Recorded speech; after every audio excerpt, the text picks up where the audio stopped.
बिस्मिल्लाहिर्रहमानिर्रहीम। दोस्तों, मैं मोहम्मद इफ्तिखार आपके अपने चैनल टेक्निकल राना में हाज़िर हूँ। दोस्तों, आज मैं आपको एक ऐसे कबीले के बारे में बताऊँगा जिसे देलोलर के नाम से जाना जाता था, और ये बहुत ही बहादुर और जुर्रतमंद होते थे जो सल्तनत उस्मानिया के दौर में सल्तनत उस्मानिया के तहत काम करते थे। दोस्तों, मेरा चैनल ज़रूर सब्सक्राइब कीजिएगा और बेल आइकन पर ज़रूर क्लिक कीजिएगा। दोस्तों, 15वीं सदी ईस्वी में सुल्तान मोहम्मद फ़ातिह के हाथों कुस्तुनतुनिया की फ़तह के बाद सुल्तानत उस्मानिया मजबूत बुनियादों पर मुस्तहकम हो चुकी थी।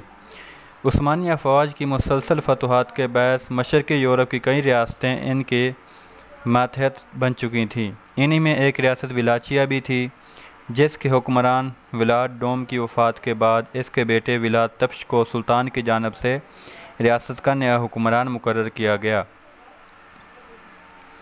विलाद सोम इक़्तिदार संभालने के बाद चंद साल तक सल्तनत उस्मानिया का वफ़ादार रहा, लेकिन जल्द ही उसने अपने पर निकालने शुरू कर दिए।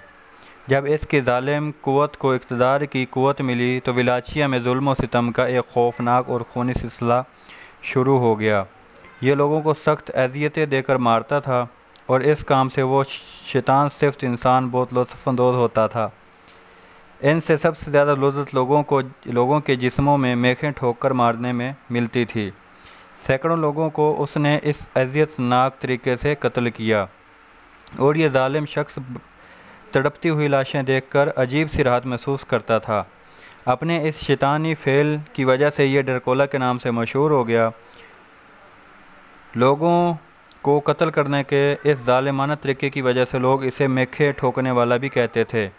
जब सुल्तान मोहम्मद फ़ातिह को इस शैतान की दरिंदगी का इल्म हुआ तो उन्होंने कासिद के ज़रिए इस ज़ालिम को ज़ुल्म व सितम से मना करते हुए आइंदा के लिए तंबीह की। लेकिन विलाद अपने तकब्बुर में इस कदर बढ़ चुका था कि इसने सुल्तान के एलची का सर कलम करके वापस भेज दिया। इस फेल पर सुल्तान भड़क उठा और इसकी सरकूबी के लिए देलोलर को रवाना किया। ये देलोलर कौन थे? ये इंतहाई जंगजू, दलेर और नडर शाहसवारों पर मुश्तमिल दस्ते थे, जो मैदान जंग में अपनी बर्क रफ्तारी, गुरिल्ला हिकमत अमली से दुश्मन के छक्के छुड़ा देते थे।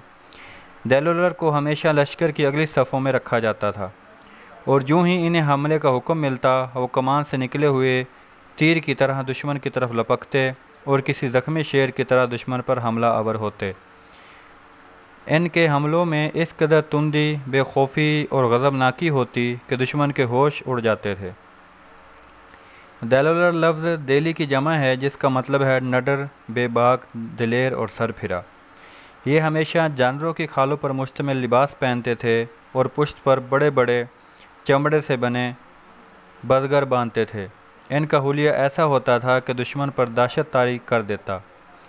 वो हल्के हथियार लेकिन तेज़ रफ्तार घोड़े रखते थे ताकि नकल व हरकत में कोई रुकावट न आए। इस दस्ते को 15वीं सदी की निस्फ़ में तश्कील दिया गया था। तकरीबन 400 साल बाद 1829 में सुल्तान मोहम्मद सानी की अस्करी इस्लाहात के नतीजे में इन्हें तहलील किया गया।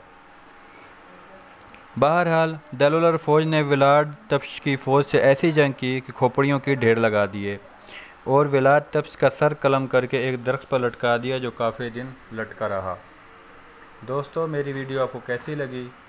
प्लीज़ कमेंट बॉक्स में जाकर कमेंट ज़रूर कीजिएगा, और अगर वीडियो आपको अच्छी लगे तो प्लीज़ शेयर भी ज़रूर कीजिएगा। शुक्रिया।